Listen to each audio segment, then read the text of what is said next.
Hi, and welcome back to the Gluten Free RN podcast. I'm Nadine Celiac, the Gluten Free RN. Today, during episode 71, we are going to talk about why no one should have belly pain, especially associated with celiac disease. How many people do you know that suffer from abdominal pain, sometimes for days or weeks or years without a diagnosis? Could it be celiac disease or non-celiac gluten sensitivity? Stay tuned and find out more.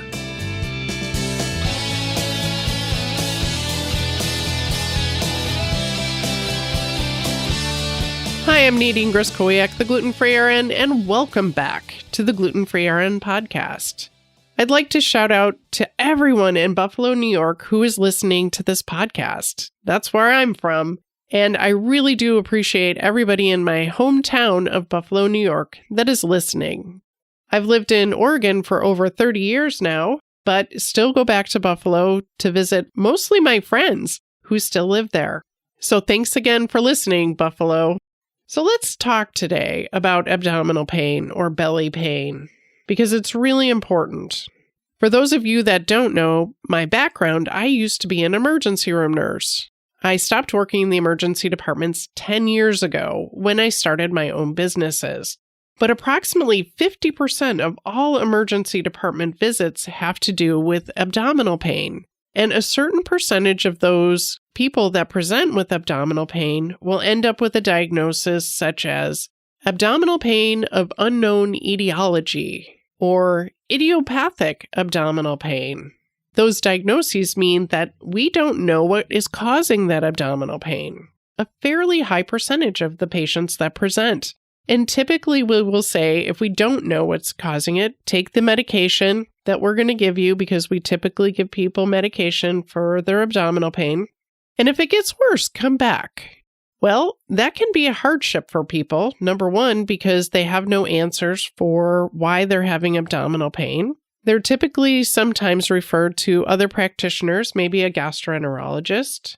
And these visits are very expensive, especially if you live in the United States. And more so if you don't have insurance. Many people in the United States do not have healthcare insurance, and we do live in a healthcare for-profit system, which of course causes a lot of these people to have either medical bankruptcy or forces them to pay out of pocket, sometimes thousands of dollars for these repeated visits to emergency departments and physicians and for all of the advanced testing. So it can be very expensive to have abdominal pain of unknown etiology or idiopathic abdominal pain, or to go to the emergency department at all. And many of these people do, in fact, get $1 million workups. They are put through every test known to man and physician, except for a test for celiac disease. I still don't know how that happens. A lot of the doctors I talk to still say that they don't believe in celiac disease, that it's just a fad, it doesn't really exist. And I still have to point out to them that celiac disease is not a religion. It's actually in their medical journals, and if they would just look, they would find a very deep well of information from all medical specialties, from all journals all over the world. There's really good research coming out about celiac disease, and it would be a great idea if our practitioners actually knew about it, because I can tell you that people with undiagnosed celiac disease do suffer from abdominal pain, and that abdominal pain can be caused by many different things. It can be caused by abdominal inflammation or inflammation of the GI tract, which can include gastritis, ulcerative colitis, Crohn's disease. It can be caused by many different things, but unless we're testing for celiac disease, we may be missing the main diagnosis. So a lot of people get misdiagnosed with other issues or diseases, but in fact, the underlying cause is a misdiagnosis of celiac disease. It's amazing how often this happens, because parents will tell me over and over and over again that pediatricians are telling them that roughly 30% of children have abdominal pain and complain of abdominal discomfort, but they have no idea what's causing that abdominal pain or abdominal discomfort or those belly aches.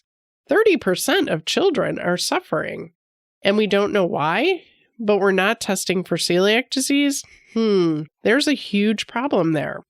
And I find it interesting that the word idiopathic means arising spontaneously or from an obscure or unknown cause. And this is from Webster's dictionary. It's also peculiar to the individual. So idiopathic was first used in 1669. That might have been an okay diagnosis in 1669.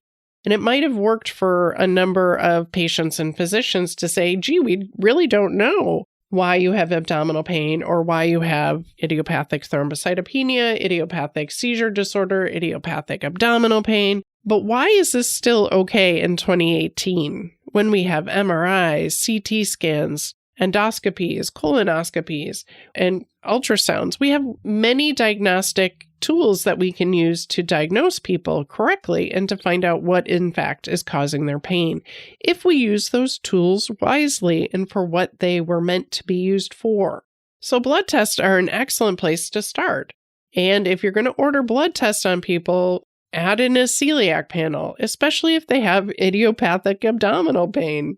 Because a certain percentage of these people that are presenting, even if they get, as I said, misdiagnosed or diagnosed with something else, there's a good chance that celiac disease is the underlying cause.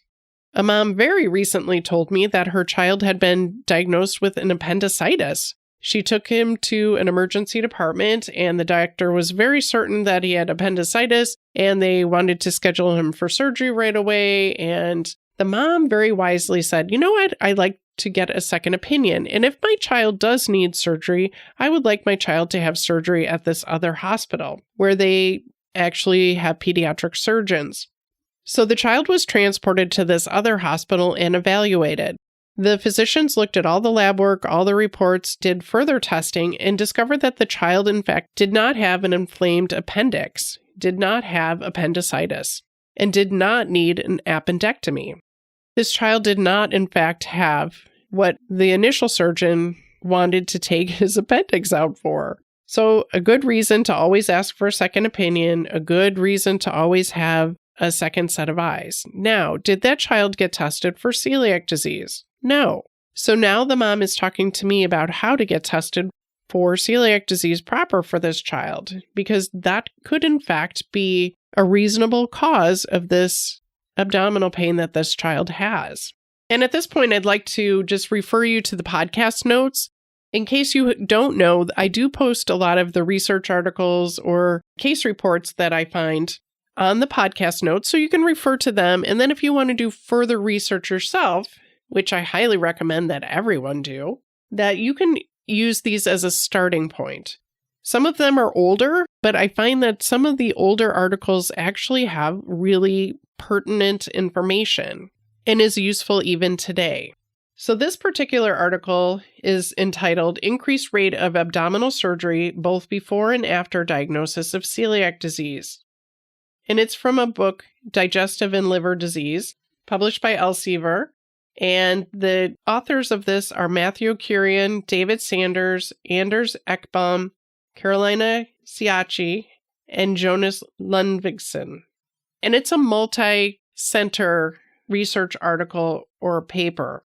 I'm going to read a little bit of this article for those of you that can't download the podcast notes or won't read it. I think it's important for several reasons. So I'm going to read part of this, and I hope you find this very interesting because it's quite critical of the fact that people actually get surgeries they don't need when in fact they had celiac disease. So that's the point of reading this. But basically it says celiac disease is an immune-mediated small bowel enteropathy which affects 1 in 100 people. It occurs in genetically susceptible individuals and is triggered by gluten, which is a protein found in wheat, barley, and rye. The commonest age for diagnosis is between 40 and 60 years old. However, it can occur at any age, with women 1.5 to 2 times more likely to develop the condition than men. Diagnostic delays in celiac disease have been widely reported, ranging from 10 to 13 years from symptom onset to diagnosis. Recent reports from Finland, Sweden, and the UK suggest these diagnostic delays are improving. This is supported by improvements in celiac disease detection, with the ratio of clinically diagnosed celiac disease cases to undetected cases, improving in the UK from 1 in 8 in 1999 to 1 in 4 in 2011. Although these findings are encouraging, they are not universal, with data from the Canadian Celiac Health Survey showing no improvements in diagnostic delays over recent years. These diagnostic delays can have significant consequences to patients. Individuals with celiac disease have increased healthcare costs, higher usage rates of healthcare services, and use more drugs before having a diagnosis of celiac disease. Health-related quality of life can also be affected, with a recent study from Sweden showing quality of life in undiagnosed patients to be comparable to that of stroke patients. Delays in diagnosis may also influence morbidity and potentiate the development of celiac-related complications. However, overall mortality does not appear to be influenced. And protein means displaying great diversity or variety. So the variety of clinical manifestations of celiac disease may be responsible for the delays in diagnosis. I'm going to skip down just a little bit because it says alternative reasons as to why celiac disease detection rates remain low are that clinicians do not consider the diagnosis of celiac disease or ignore the diagnosis. Medical nihilism. Collectively, this could be termed diagnostic inertia, which is a derivation of clinical inertia where a patient fulfills the diagnostic criteria for a particular disorder, but is not diagnosed by their physician as having the disorder. Diagnostic inertia in celiac disease has been shown to exist in both primary and secondary care settings.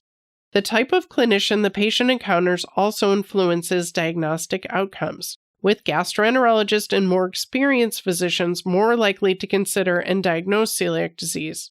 Diagnostic inertia in celiac disease has implications to patients, culminating in misdiagnosis, unnecessary interventions, and potentially the prescription of inappropriate medications. These concerns lead to our hypothesis that patients with celiac disease have higher rates of abdominal surgery before their celiac disease diagnosis as a consequence of diagnostic inertia.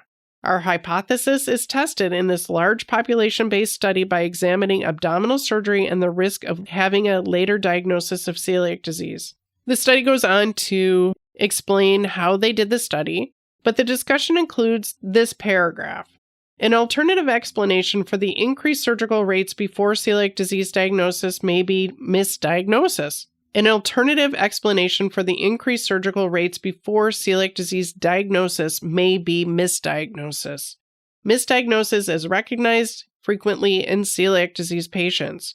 Although biliary disorders have been described in the context of celiac disease, possibly needing surgical intervention, it is possible that the misdiagnosis of abdominal pain and iron deficiency anemia culminated in inappropriate abdominal surgical interventions such as appendectomy and laparotomy.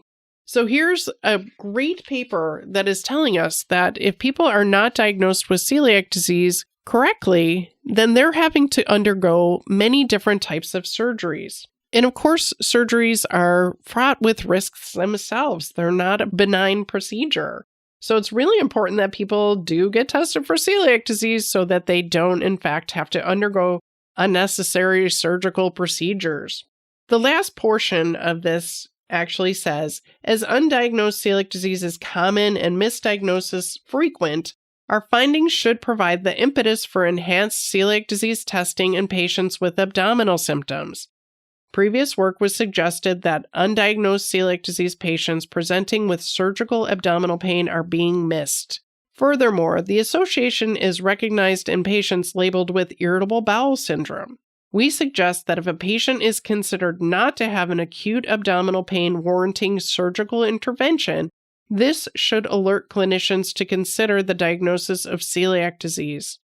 The use of celiac serology is cheap and minimally invasive compared to the potential costs of surgery, which are both psychologically and financial. Through recognizing or questioning the celiac-associated symptoms in this group of patients, the detection of celiac disease could be improved. In conclusion, this is the largest study to date showing that patients with celiac disease have increased rates of abdominal surgery both before and after celiac disease diagnosis. Although celiac disease is likely to be associated with surgical complications, our work emphasizes the need for clinicians to be mindful in the diverse manifestations of celiac disease. This could help improve detection, reduce unnecessary medical interventions, and ease psychological burden to celiac disease patients. Geez, I could not have said it better myself. So this is a great article. It is included in the podcast notes, along with a few others that talk about screening for celiac disease in children with recurrent abdominal pain, which is an interesting article, but please keep in mind that they are only testing these children for the EMA antibodies and not the total IgA. So there's a good chance they're missing a lot of patients that would be IgA deficient. So I would consider that research article to be not the best because they did not include the entire celiac panel, which of course would include a total IgA. Most of the articles I did find were suggesting that, hey, geez, it would be a good idea if we tested for celiac disease in anybody that has idiopathic or undiagnosable abdominal pain. Even these patients that are referred for surgical intervention absolutely should be tested for celiac disease because it could be the cause of their gallstones or their appendicitis or any number of other reasons that a person might have an organ taken out or an organ removed. So we can't put those organs back, and we would ideally be finding celiac disease and the cause for these issues or these ailments or these inflamed organs before they're removed or before people have exploratory surgery.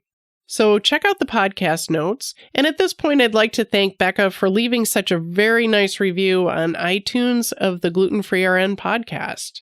I really have enjoyed talking about abdominal pain. It's very broad, it's very general, but I have enjoyed talking about the fact that no one should have belly pain. And if we can't find a source for it, or even if we can find the underlying cause for their abdominal pain, it would be a great idea to test for celiac disease for everyone, because many people are getting surgery and they don't need it, or the cause of their issues are the fact that they are eating gluten, which is, of course, wheat, barley, rye, and oats that are contaminated.